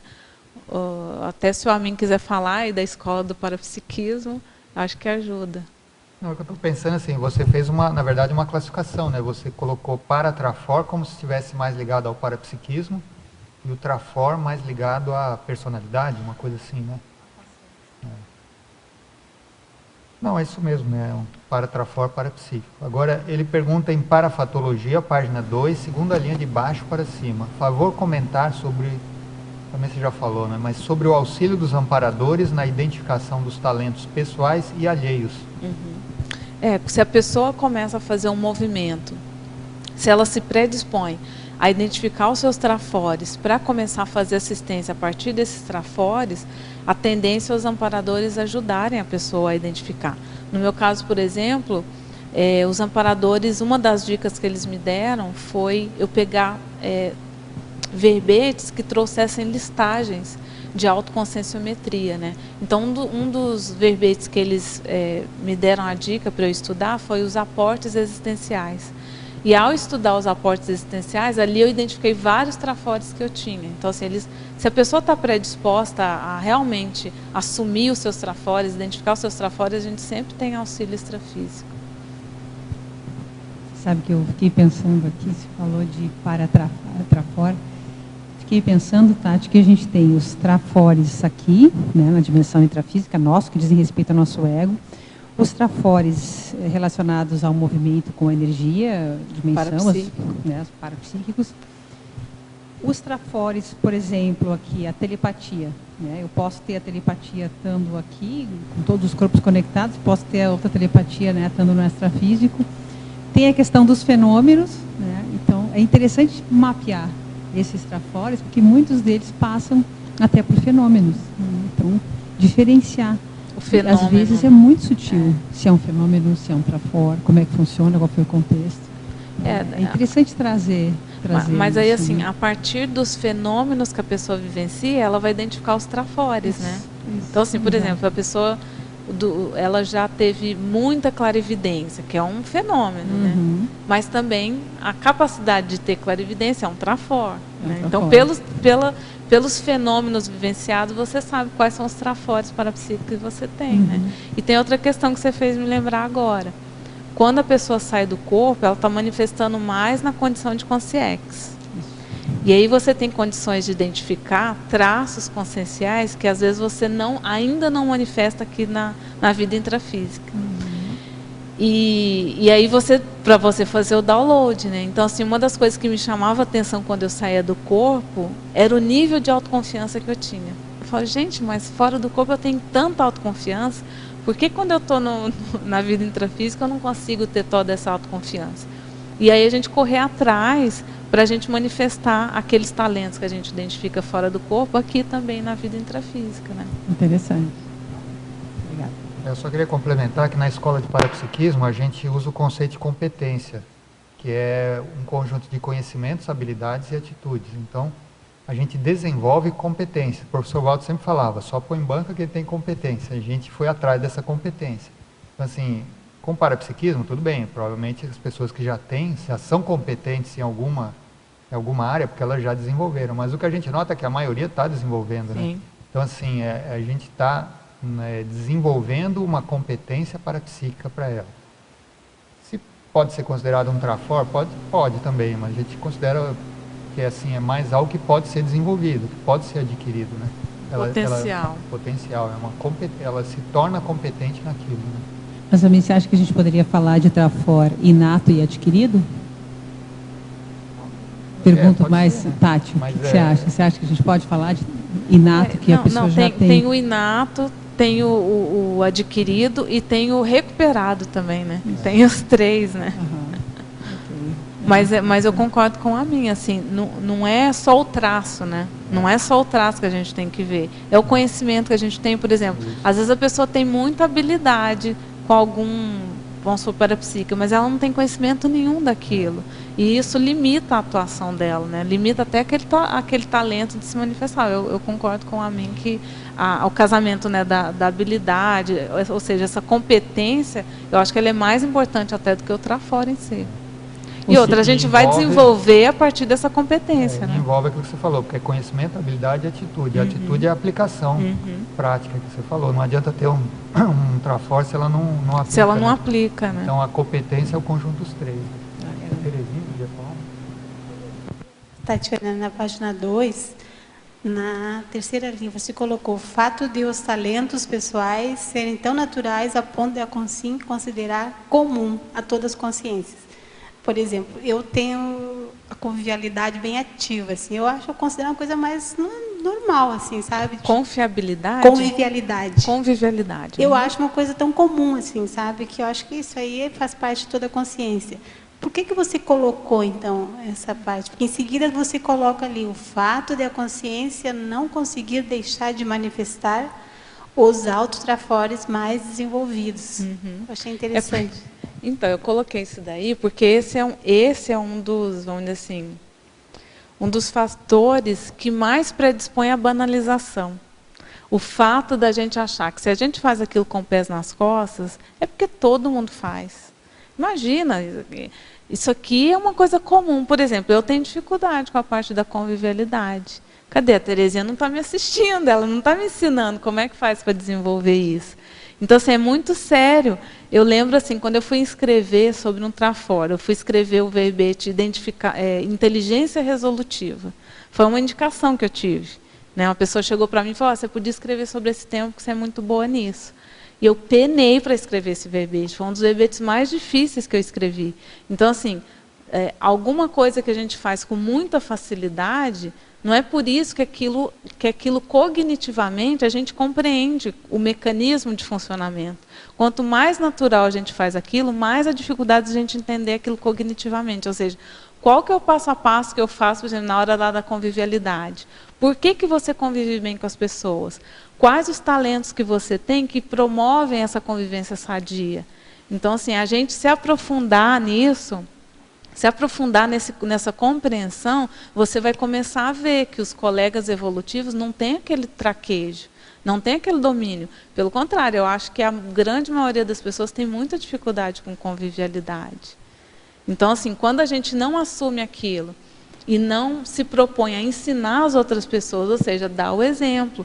Dar o exemplo não é só manifestar, é dar o exemplo escrevendo, dissecando aquilo, dando curso sobre aquele tema, entendeu? E a Sandra, que é lá do Colégio de Conviviologia, não sei se ela concorda comigo, mas eu acho que é um dos maiores travões das consins aqui, né, dos intermissivistas, é o processo de convivialidade sadia. Eu concordo, e realmente o que a Tatiana falou é bem comum. A pessoa, quando manifesta, não se interessa em entrar no colégio porque acha que aquele problema não é dela. E quem está no colégio, às vezes, não consegue aumentar a própria quantidade de pessoas, porque as próprias pessoas têm dificuldade com a conviviologia. Então, o colégio não precisa de gente como você, entendeu? Ou um livro, ou um verbete, ou alguma coisa que ajude as pessoas. Né? Um dos desafios que eu tenho colocado para mim é tentar transformar em verbete tudo aquilo que eu tenho facilidade de fazer. E olha, é uma dificuldade, porque assim, a gente não consegue se colocar, para mim pelo menos, é muito difícil se colocar no lugar de quem não dá conta de fazer aquilo. Porque a gente faz com os pés, gente, mas é tão fácil, é tão simples para mim. Para outra pessoa que não domina aquilo, não é tão simples assim. E o difícil é você se colocar no lugar da outra pessoa e dissecar, fazer o passo a passo, como que você faz para ter essa habilidade, entendeu? E ajudar a gente que não tem isso desenvolvido. Eu diria mais, eu diria que realmente tem um grupo grande aí que precisa, eu me escalo também, né? A gente precisa conviver, porque a gente muitas vezes escorrega, né? A gente fica com a teoria que é ótima, fantástica, super necessário, mas o afeto, às vezes, é deixado de lado. Então, é importantíssimo isso que você fala, tá? Concordo. Agora, eu queria também aproveitar e tirar uma dúvida com você, Amin. Você falou das competências, habilidades e aplicabilidade. Pode falar um pouco mais sobre essa separação? Eu sei que não é o tema da escola, mas... Eu acho que vai fugir. Silvia. Não, o tema da escola é esse. A gente adaptou o conceito de competência da pedagogia convencional ao conceito de competência parapsíquica. Tá. Que, rapidamente, assim, na pedagogia convencional, eles observaram que não basta você transmitir conhecimentos. Que, por exemplo, você fez faculdade de arquitetura, passaram um monte de conhecimento para você, mas será que a pessoa sai competente para exercer arquitetura depois de ter feito a faculdade? Em geral, não. Né? Em geral, não. Porque só foi colocado conhecimento. Então, na pedagogia, eles esse ensino baseado em competências, eles verificaram que não basta só transmitir a informação. É preciso que desenvolva algumas habilidades para que ele saia competente naquela profissão que ele escolheu. Então, o conhecimento é a coisa mais fácil que tem, é o que eles fazem nas faculdades, transmite conhecimento. Mas habilidade e atitude é uma coisa que eles não, em geral, né, as metodologias mais tradicionais não usam. As metodologias ativas usam. E a gente viu que esse modelo se encaixa muito bem no parapsiquismo, que é o que a gente quer. A gente quer que o aluno desenvolva uma habilidade parapsíquica e que aplique. E o conhecimento é fácil, você pega nos livros, lê sobre estado vibracional, isso aí é mais tranquilo. Então a gente treina muita habilidade na escola e atitude a gente estimula que eles façam no período entre os módulos, que são as maratonas. Então a gente procura trabalhar com esse conceito de competência aplicado ao parapsiquismo. Tá, mas isso é assim, a gente está desenvolvendo, né? É uma coisa que nunca foi feita. Né? Agora, Silvia, você queria perguntar? Oi. Aqui no detalhismo, na seção tecnologia, que você, pela sua fala, você trouxe uma demanda mais ou menos relacionada à convivialidade. Aqui você elencou uma técnica, técnica do inventariograma pessoal, de inventário, né? Essa técnica você elencou por uma questão de comparação entre as outras consins ou relacionada a um tipo de competitividade? Não, na verdade, assim, a técnica do inventariograma pessoal é você levantar tudo aquilo que você já fez nessa vida, nas várias áreas, ou tudo que você já vivenciou, né? Inventário quer dizer pontuação, ou seja, tudo que eu já fiz na área profissional, tudo que eu já fiz na área da convivência, tudo que eu já fiz no voluntariado, tudo que eu já fiz na área da escrita, tudo que eu já fiz na área do conhecimento, por exemplo, da educação formal. Então, a pessoa listar, fazer uma listagem nas várias áreas da vida dela, tudo que ela já fez. Tem um verbete sobre isso, né, do Djalma Fonseca, técnica do autoinventariograma, e tem também lá no ICGE, tem uma tabela para você, para ajudar na hora de você preencher, né, esse autoinventariograma. E por que eu coloquei essa técnica aqui nesse verbete? Porque pelo inventário você descobre quais são seus talentos. Então, assim, aquilo que você se saiu melhor, aquilo que você foi mais produtivo, indica muitas vezes um talento ali. Agora, com relação a essa questão da competitividade, o que eu verifiquei é o seguinte: quanto menos a pessoa utiliza os trafores dela, maior o nível de competitividade. Porque, assim, quando a gente começa a usar os nossos talentos, a gente sabe o trabalho que aquilo dá. E a gente começa a dar valor no talento dos outros. Então, assim, geralmente a competitividade é porque a gente acha que a pessoa tá na vantagem, né? Não, mas para fulano é fácil. Para fulano é fácil fazer isso.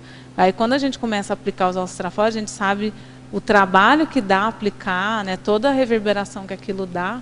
E aí a gente começa a dar valor, tanto para os nossos autoconquistas, quanto para a conquista dos outros. A gente fez um adendo só ao site, que ela falou do ICGE, né? No é bom ICGE. falar o site, www.icge.org. Né? Eu só avisando aqui o João Marcos de Florianópolis que uma pergunta a gente vai pular porque já foi respondida, tá? Aquele paradoxo do intermissivista com altas habilidades e baixo rendimento proexológico já foi respondido, a gente vai pular. Agora, de Porto Alegre, professora Tatiana, em filiologia, na página 3, a desperdiciofilia. Qual seria a melhor maneira de evitar essa desperdiciofilia ou dispersividade? Eu vejo que é a pessoa identificando os trafores e usando eles interassistencialmente. Então, se a pessoa pensar o seguinte: o que eu sou um exemplo? O que eu faço que a maioria das pessoas tem dificuldade? E como que eu posso ajudar as pessoas a desenvolver esse talento? Como que eu posso ajudar as pessoas a conseguir, pelo menos, chegar próximo do meu nível, né? Os amparadores, eles trabalham muito assim com a gente. Então, a gente imitar os amparadores e começar a fazer isso também no nosso dia a dia, né? Começar a usar os nossos talentos, não desperdiçar o que a gente tem de melhor para oferecer para as outras pessoas. Agora aqui uma questão de Recife. Ele vai contar primeiro um caso dele aqui. Tá? Tive conflitos na infância e adolescência, além de epilepsia dos 8 aos 17, com alguns episódios de convulsão. Muitas vezes sinto-me menos que os outros e considero que tive baixa de lucidez e pouco sucesso sob vários aspectos da vida pessoal e profissional. Hoje, aos 45 anos, estou esforçando-me muito para reconstruir estes aspectos e já iniciei a mudança de carreira. As pessoas ao meu redor sempre destacam meus trafores, mas tenho dificuldade em reconhecê-los pelo meu foco predominantemente trafarista. Como hipótese de pesquisa, considero que tenho complexo de inferioridade ou baixa autoestima. Você poderia ampliar o tema do verbete dentro desta minha fatuística, indicando técnicas e terapêuticas? Eu vejo que nessa condição aí que você está, o ideal é a gente começar a usar o princípio da descrença. Oi? Ah, é esse aqui? O de baixo? Então, a Sandra aqui lembrou, né, que eu trouxe aqui esse livro, Descubra Seus Pontos Fortes. Né? O autor aqui é Marcus Buckingham e Donald Clifton. Esse livro aqui é bem conhecido e ele ajuda bastante assim, a gente entender por que a gente banaliza os nossos trafores. Assim, os autores falam bastante das causas dessa banalização, né, de por que a gente banaliza e de quais as terapêuticas. Mas uma coisa que eu queria falar no seu caso é a gente começar a usar o princípio da descrença, né? Porque geralmente essa baixa autoestima, essa baixa lucidez está muito ligada às nossas crenças disfuncionais. Então, se a pessoa começar a usar o princípio da descrença, bom, se todo mundo está falando que eu tenho determinado trafor, eu não vou acreditar em todo mundo, eu vou colocar aquela informação à prova. E se eu usar esse trafor para fazer assistência para os outros? Quais são os resultados disso? Então, a pessoa colocar como hipótese de que ela tem aqueles trafores e começar a colocar atividades no dia a dia dela em que ela use aqueles trafores. Depois de 6 meses, você vai tentar verificar quais foram os resultados dessa aplicação. Mas fazer isso de forma técnica, de forma calculista, entendeu? Não, eu vou me envolver nessa atividade de voluntariado porque aqui eu vou usar meu trafor. Eu vou mudar de área do trabalho, como você falou que você já está fazendo, porque nessa área eu vou usar mais os meus trafores. E depois de 6 meses, verifico o resultado. Aumentou minha autoestima? Porque a autoestima ela é resultado da aplicação dos trafores. De preferência, aplicação interassistencial. Porque, assim, quando a gente está com baixa autoestima, normalmente a gente não está querendo usar os nossos talentos para ajudar as pessoas, né? Como eu disse lá em algum momento da tertúlia, quando eu era criança, eu preferia ficar na média do que tirar notas boas e, com isso, fazer uma autoexposição. Com isso, eu não estava querendo assistir meus colegas, eu não estava querendo dar o exemplo para os meus colegas. Então, assim, quando a gente tem uma resistência de assumir e aplicar interassistencialmente os nossos trafores, geralmente isso é causado por um nível de egocentrismo, de egoísmo mesmo. A gente faz isso por egoísmo, por egocentrismo, porque a gente não quer distribuir a riqueza que a gente tem. Então, assim, a gente está feliz lá com a nossa fortuna e não quer dividir com os demais, os desafortunados, aquela fortuna que a gente tem, né? A gente até fala aqui no verbete, no paradoxo, né, do ato da pessoa reclamar sentada no pote de ouro, né? Geralmente a pessoa que não aplica os seus trafores, a tendência dela é ter uma mundividência trafarista, ela ser muito queixosa, ela reclamar muito e não ajudar os outros. Geralmente a pessoa não quer ajudar os outros, ela prefere ficar, não, quem sou eu para ajudar as pessoas, né? Afinal, eu não sou ninguém, né? Eu não tenho talento nenhum para poder contribuir com as pessoas. Então, assim, sair um pouco do nosso umbigão, assim, a gente começar a ajudar as pessoas.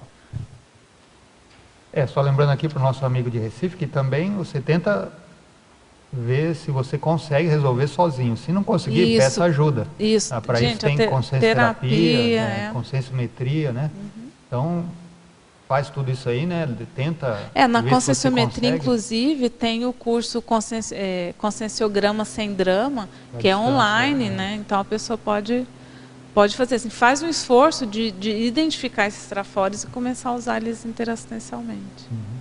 Tatiana, será que você poderia comentar, sem falar o fim do filme, né? sobre a filmografia específica, esses 2 filmes que você relacionou com o tema. Ok.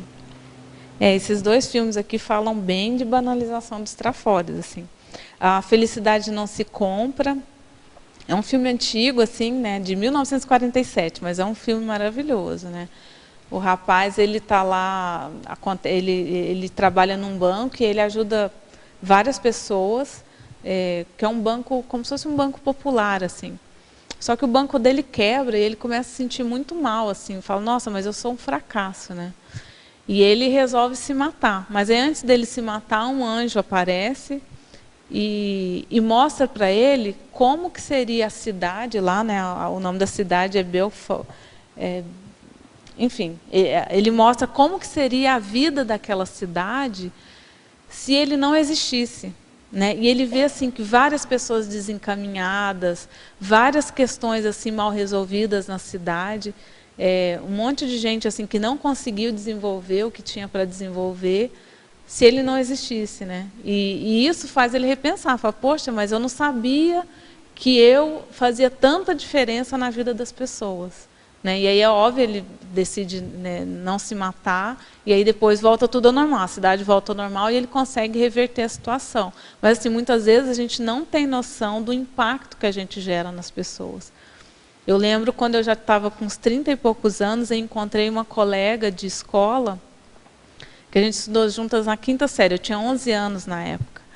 Ela falou comigo, oi, você é a Tatiana e tal, e eu não, assim, mal reconhecia a pessoa, não sabia direito quem que era, mas ela assim, me abordou e me falou que eu tinha feito grande diferença na vida dela, por causa do meu exemplo. Então ela falou assim, você era uma pessoa super dedicada à escola. Ela falou assim que a gente fez um trabalho... Gente, a minha memória era ruim na época, porque ela falou que a gente fez um trabalho juntas na minha casa, e ela viu o meu empenho assim, para fazer aquele trabalho, aquilo impactou muito ela. Então, assim, é uma coisa que a gente não tem noção. Eu tinha 11 anos de idade.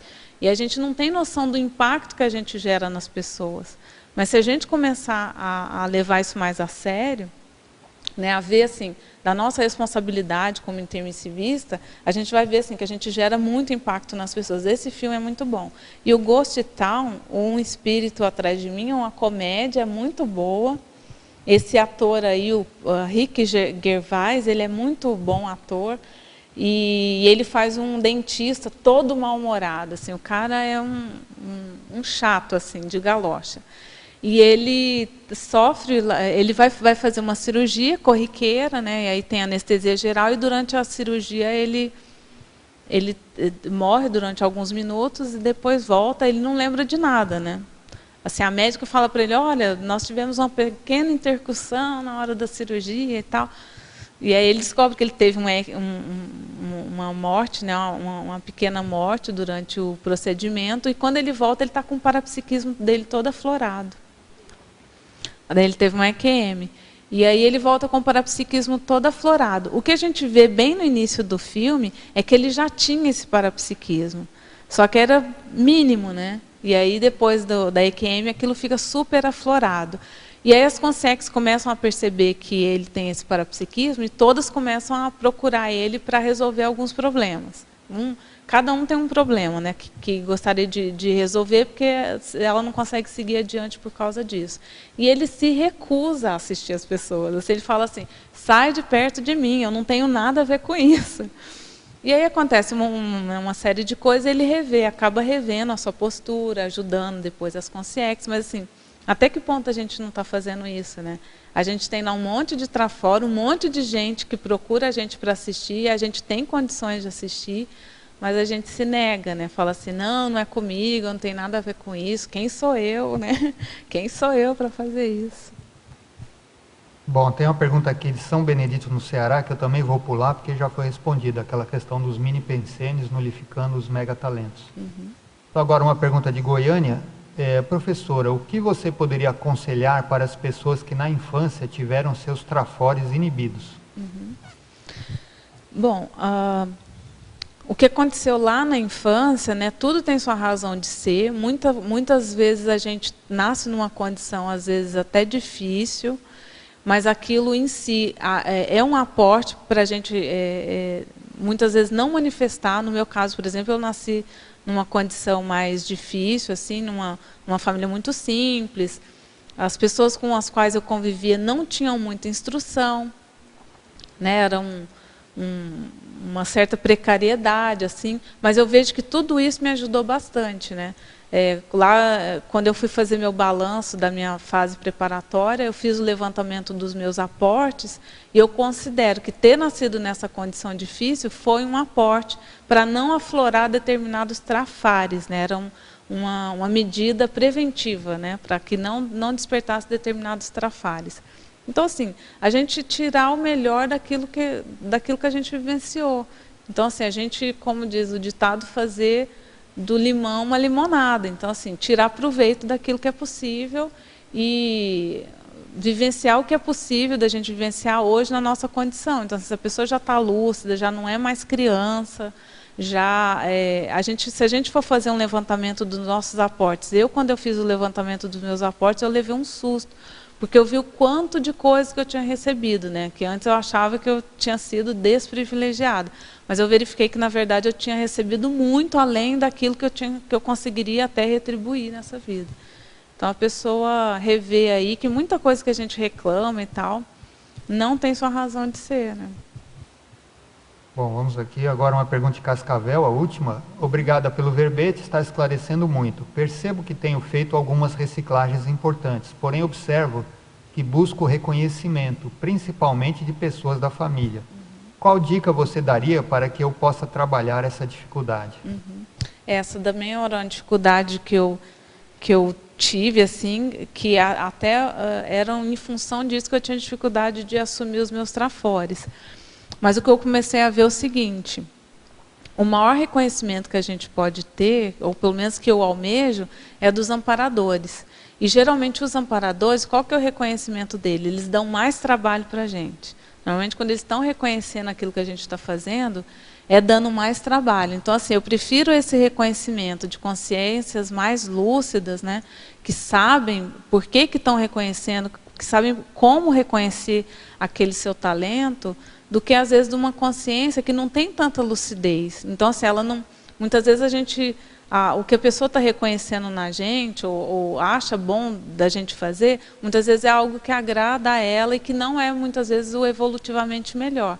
Então, a gente começar a focar no que é evolutivamente melhor e tentar focar mais nesse rapport com os amparadores, assim, sair dessa necessidade imediata, né, de satisfação das nossas necessidades afetivas imediatas e focar mais na questão assistencial e nesse rapport maior com os amparadores.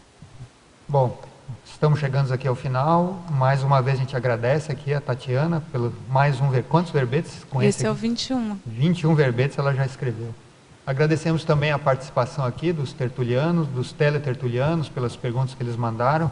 Agradecemos aqui a toda a equipe da Enciclosapiens, a Fabiana, o Cárdio, a Patrícia pela organização aqui e ao Robson pela transmissão das tertúlias. Então, passamos agora aos nossos avisos e divulgações. Obrigado, professora Ami. Pontuações da tertúlia de hoje. Nós tivemos 25 assinaturas no livro de presença, 19 perguntas presenciais e 28 perguntas online. Hoje nós não teremos recados. O verbete de amanhã será Holopensene bibliográfico, especialidade grafopensenologia, e a verbetógrafa é a professora Eliana Manfroy. Boa tarde a todos e muito obrigado pela atenção. Tenham um bom dia.